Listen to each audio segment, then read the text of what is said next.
السلام علیکم وعلیکم السلام۔ اگر نماز میں سورہ فاتحہ کے بعد ایک سے زیادہ صورتیں پڑھنی ہوں تو ہر صورت سے پہلے بسم اللہ کیا لازمی ہے؟ اگر تو آپ صورت سٹارٹ سے پڑھ رہے ہیں نا جی تو بسم اللہ لازمی ہے۔ نبی صلی اللہ علیہ وآلہ وسلم جب بھی کوئی صورت پڑھتے تھے نا سٹارٹ سے، صحیح مسلم میں آتا ہے آپ صلی اللہ علیہ وآلہ وسلم نے سورہ الکوثر کی تلاوت کی تو بسم اللہ الرحمن الرحیم انا اعطیناک الکوثر جب آپ کے اوپر نازل ہوئی۔ اسی وجہ سے آپ دیکھیں گے یہ اختلاف پایا جاتا ہے کہ یہ بسم اللہ صورتوں کا حصہ ہے یا الگ سے ہے۔ اس کے اوپر میری تفصیلی ویڈیو ریکارڈ ہے۔ بسم اللہ قرآن حکیم میں صرف ایک صورت کا حصہ ہے اور وہ ہے سورہ نمل، انہ من سلیمان و انہ بسم اللہ الرحمن الرحیم۔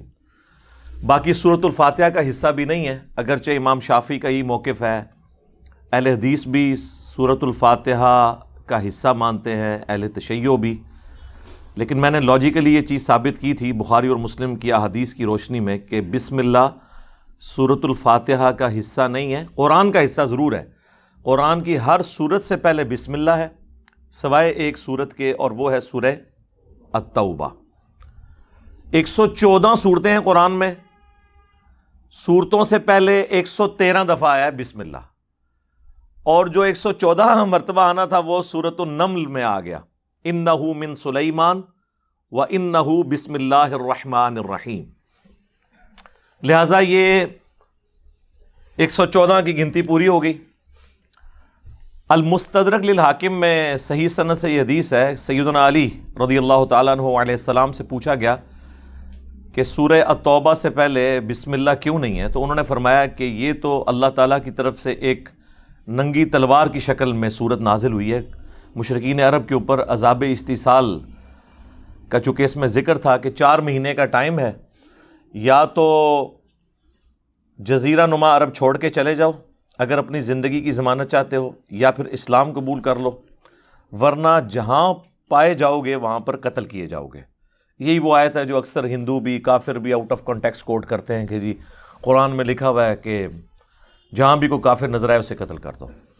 وہ ایک ٹریٹی کا حصہ تھا، اللہ تعالیٰ کا جو پلان ہے اس کا بھی حصہ تھا عذاب استیصال۔ یہ اللہ کی سنت ہے کہ جب کبھی کسی قوم کے اندر کسی پیغمبر کو مبعوث کیا رسول بنا کر، رسول آ کر دھمکیاں لگاتے تھے کہ یا تو ہم پر ایمان لاؤ ورنہ بڑے دن کا عذاب تمہیں آ پکڑے گا، اور at the end of the day قوم پہ عذاب آ جاتا تھا، اہل ایمان بچا لیے جاتے تھے اور جو کافر تھے وہ تباہ و برباد کر دیے جاتے تھے۔ اسی کانٹیکسٹ میں ہمارے محبوب صلی اللہ علیہ وآلہ وسلم بھی چونکہ رسول تھے، آپ نے بھی دھمکیاں لگائیں۔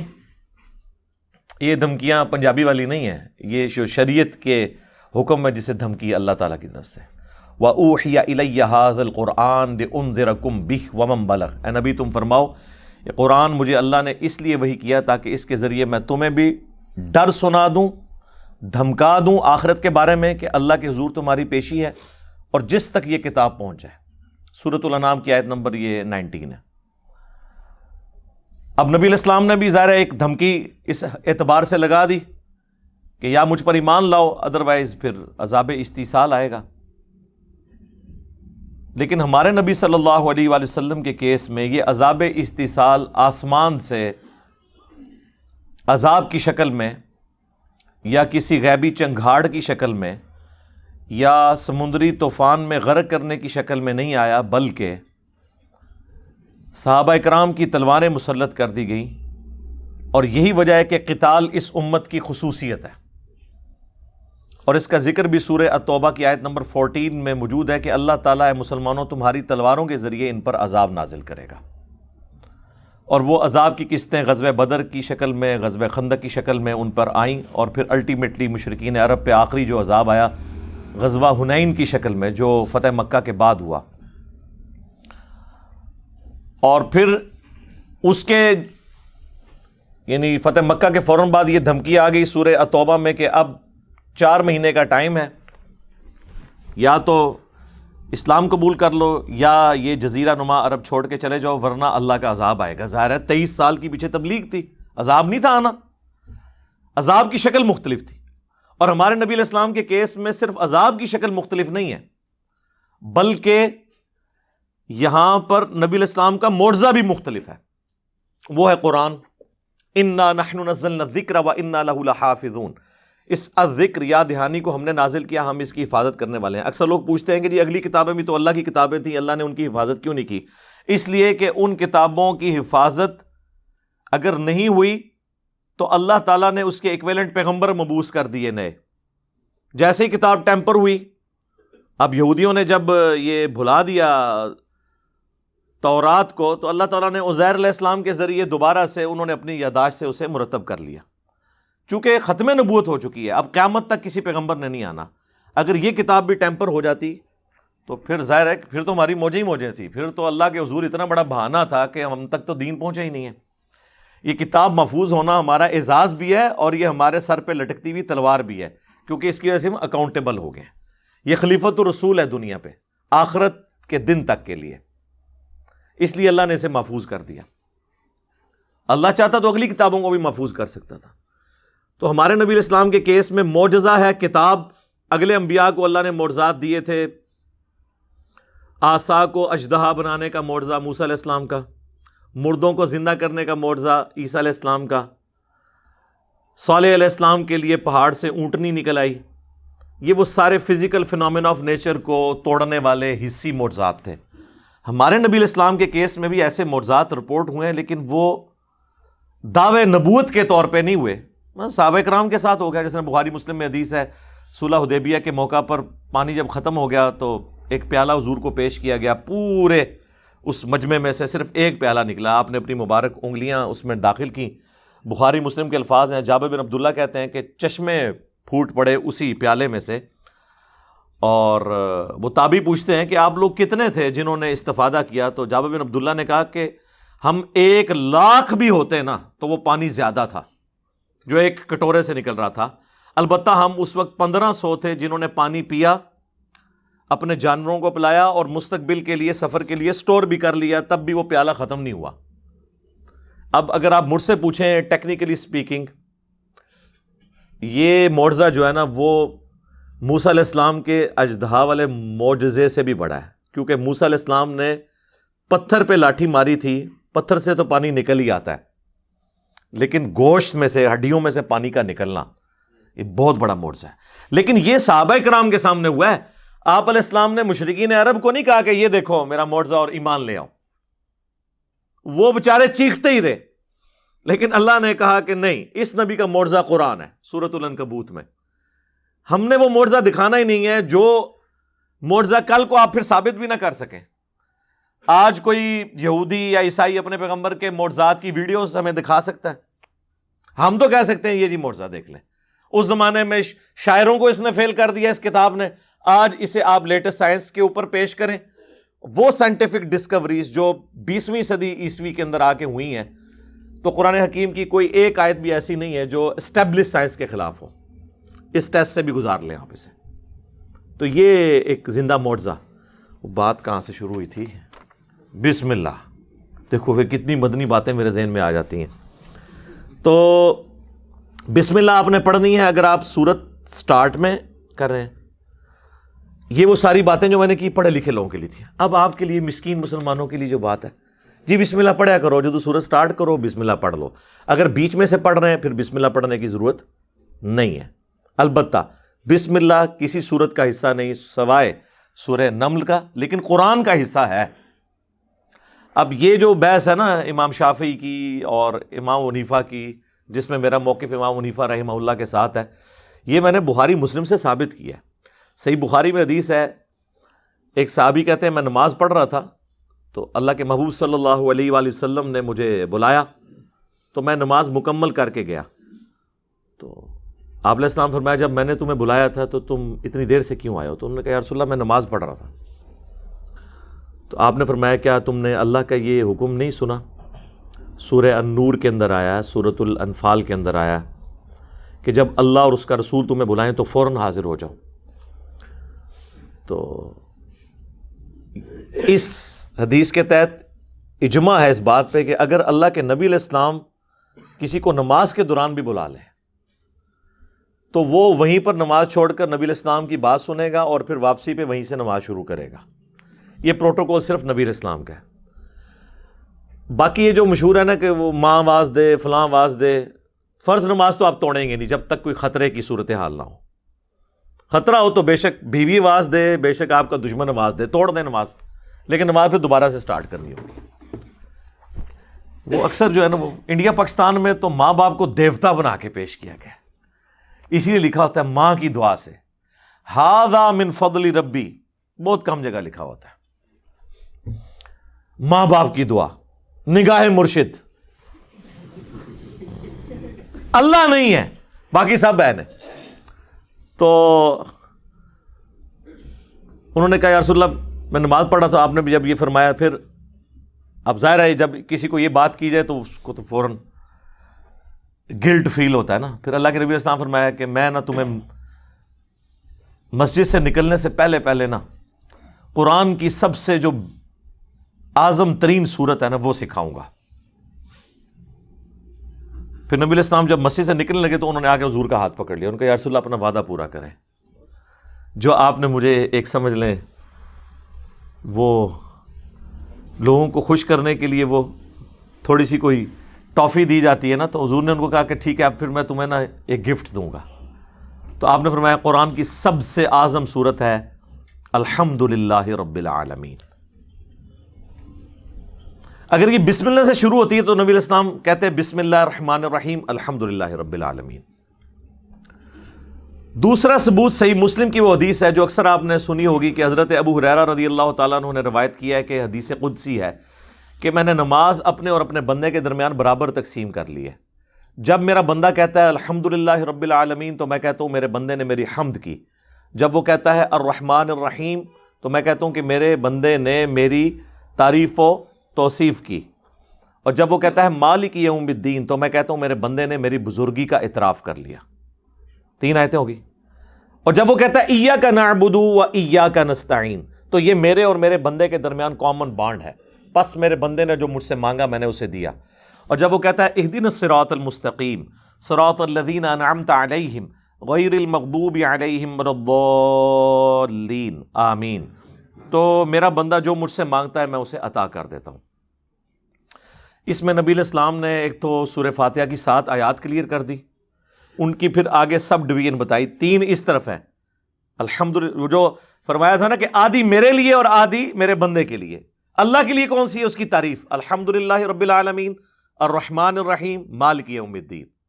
3 آیتیں اس طرف، درمیان میں بانڈ ایاک نعبد و ایاک نستعین. یہ بھی آدھی ہو جاتی ہے، ایاک نعبد میں پھر اللہ کی عبادت ہے، واو پہ جا کے سینٹر بنتا ہے، و ایاک نستعین اور ہم مدد تجھ سے مانگتے ہیں، یعنی دعا تجھ سے کرتے ہیں. اور پھر دعا شروع ہو گئی اہدنا الصراط المستقیم صراط الذین انعمت علیہم غیر المغضوب علیہم ولا الضالین آمین. 3 آیتیں اس طرف 3 اس طرف، سینٹر میں ایاک نعبد و ایاک نستعین. یہ حدیث قدسی بھی ثبوت ہے اس بات کا کہ سورہ فاتحہ الحمد سے سٹارٹ ہوتی ہے، ورنہ اس میں ہوتا کہ جب میرا بندہ کہتا ہے بسم اللہ الرحمن الرحیم تو میں کہتا ہوں کہ میرے بندے نے میرے نام سے شروع کیا. تو یہاں سے تو حضور نے سٹارٹ کیا.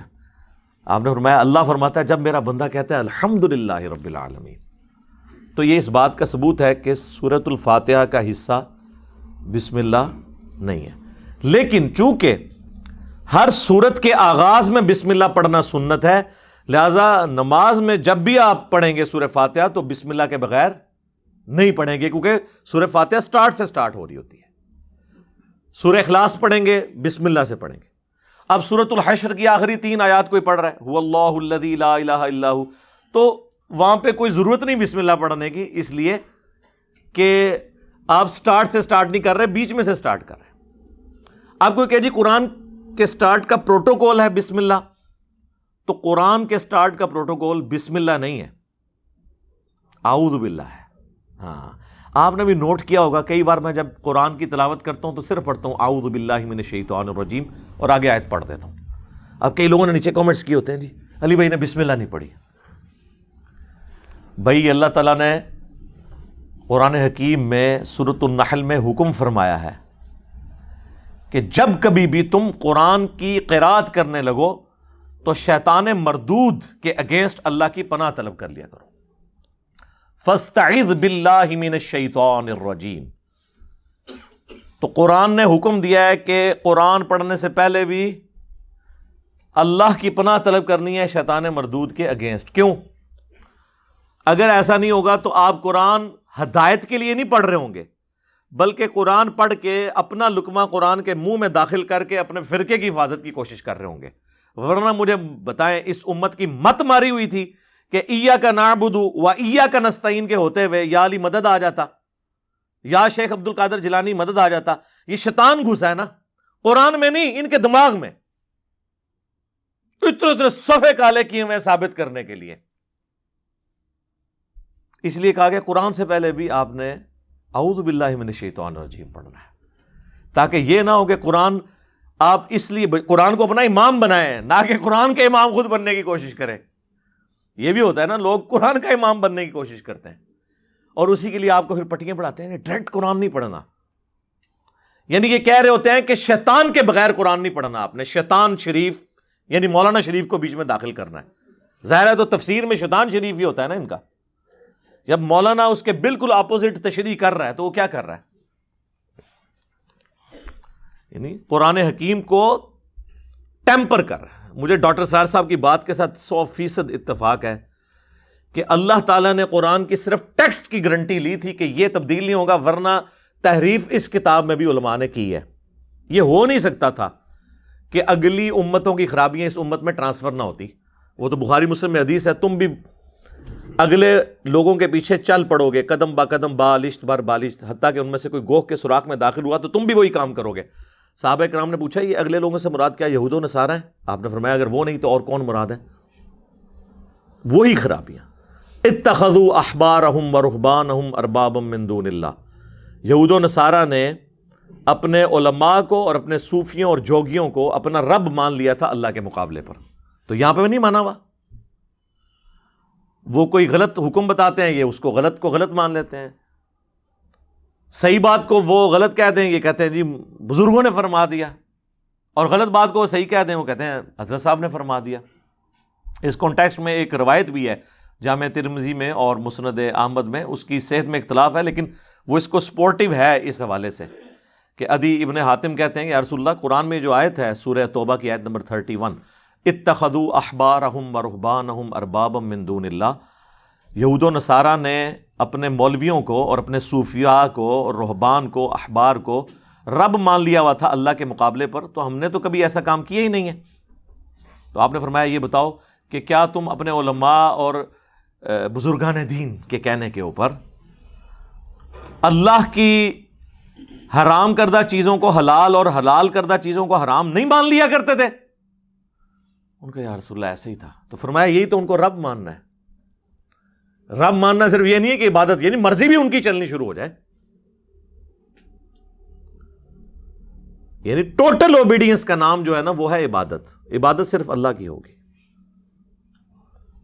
اور اس کو سپورٹیو آیت بھی ہے سورۃ الاحقاف کی، ایتونی بکتاب من قبل ھذا او اثارۃ من علم ان کنتم صادقین. اے نبی ان سے فرماؤ اگر تم اس قرآن کو نہیں مانتے، اس قرآن سے پہلے اگر کوئی کتاب نازل ہوئی بھی تمہارے پاس موجود ہے نا وہ لے آؤ، یا انبیاء کے آثار میں سے کوئی چیز، اس سے مجھ سے بات کرو اگر تم سچے ہو.